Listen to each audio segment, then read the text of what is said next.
تفتكر السفر لوحدك احسن ولا مع الصحاب؟ يعني لما تصحى الصبح مفيش صوت غير الموج، ده هدوء ولا وحدة؟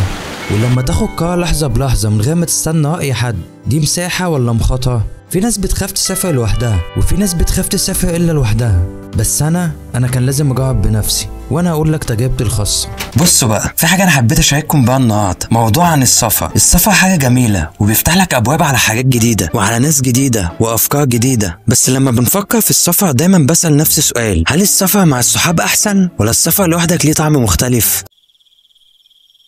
أنا بصراحة بعد تجارب كتير في السفر بقيت مقتنع إن السفر لوحدك ليه تجربة خاصة وليه متعة خاصة وحاجات كتير مش هتلاقيها لما تسافر مع صحابك. مش عشان أنا ضد الصحاب، بالعكس الصحاب حاجة مهمة، بس السفر معاهم ساعات بيجيب مشاكل. تخيل لما تسافر مع صحابك لازم الكل يوافق على الخطة وعلى الوقت اللي هنبدأ فيها رحلة وعلى الأماكن اللي هنخرج فيها لما نسافر وعلى الأكلات اللي هناكلها. ساعات بتلاقي واحد بيحب يصحى بدري والتاني بيحب ينام طول اليوم، واحد عايز يخرج والتاني مش عايز يخرج، واحد حابب يمشي كتير والتاني مش قادر يمشي. وكمان بقى ميزانية الرحلة بتبقى مشكلة لأن كل واحد عنده حدود مختلفة في الإنفاق، في واحد بيحب يصرف والتاني ما بيحبش يصرف. أنا مرة كنت مسافر مع صحابي وطلعنا رحلة لمدة أسبوع. المهم في الأول كانت الأمور ماشية تمام، بس مع الأيام بدأنا نختلف على حاجات بسيطة، مين هيختار المطعم، مين هيسوق العربية، مين هيجيب الأكل، والجو كله بيتوتر. ودي مش تجربة وحيدة، دي تجربة أكيد كل الناس مرت بيها. لكن لما تسافر لوحدك بتبقى حر في كل حاجة، تقدر تختار الأماكن اللي تعجبك وتتمشى في الوقت اللي يناسبك. لو حابب تقعد طول اليوم قصاد البحر تقعد، لو انت حابب، لو حابب تتسلق جبل بتتسلق، لو حابب تطلع رحلة معينة بتطلع، وتغير خطتك في أي لحظة من غير ما ترجع لحد وتاخد موافقة من حد، وكل ده من غير ضغوط. كمان السفر لوحدك بيديك فرصة ان انت تتعرف على ناس جديدة. لما بتكون لوحدك الناس بتلاقيك اكتر انفتاح، بتبدأ تحكي مع الناس بسهولة وتشير مع الناس بسهولة، وكمان بتعيش تجارب مش هتلاقيها مع صحابك. في رحلاتي لوحدي اتعرفت على ناس كتير من ثقافات مختلفة، وكل مكان بسافر له بتعرف على ناس جديدة. والحاجة اللي بحبها في السفر لوحدي اني بكتشف نفسي اكتر، بتكون مع نفسك، بتفكر في حياتك، بتشوف الدنيا من منظور جديد، وساعات بتلاقي مشاكل لنفسك كنت غرقان فيها او بتاخد قرارات مهمة اوي في حياتك. بس طبعا السفر لوحدك مش سهل وممكن تحس بالوحدة في بعض اللحظات، وهنا بقى بيجي دورك انك تقدر تتعامل مع اللحظات دي وتخليها فرصة جميلة للتأمل والراحة. وكمان لازم تحافظ على نفسك وتاخد احتياطات الامان، وخصوصا لو كنت في بلد غريبة. فنصيحتي لاي حد حابب يجرب السفر لوحده يبدأ بمكان قريب وسهل، ويبقى دايما مستعد ان هو يتواصل مع الناس حواليه. والمهم جدا ان يكون منفتح ومستعد لتجارب جديدة، مش خايف من الوحدة. واخيرا السفر لوحدك هو مش بس فرصة للهروب من الروتين، لكن كمان للنمو الشخصي. انت كمان بتكتشف حاجات عن نفسك ما كنتش تعرفها وبتشوف الدنيا بعيون مختلفة. المهم لو فكرت تسافر جرب مرة تسافر لوحدك، وصدقني هتحس بالفرق من اول لحظة. انا هاشم مسافر وشكرا انك سمعتني، واستناني في مغامرة جديدة قريب ان شاء الله.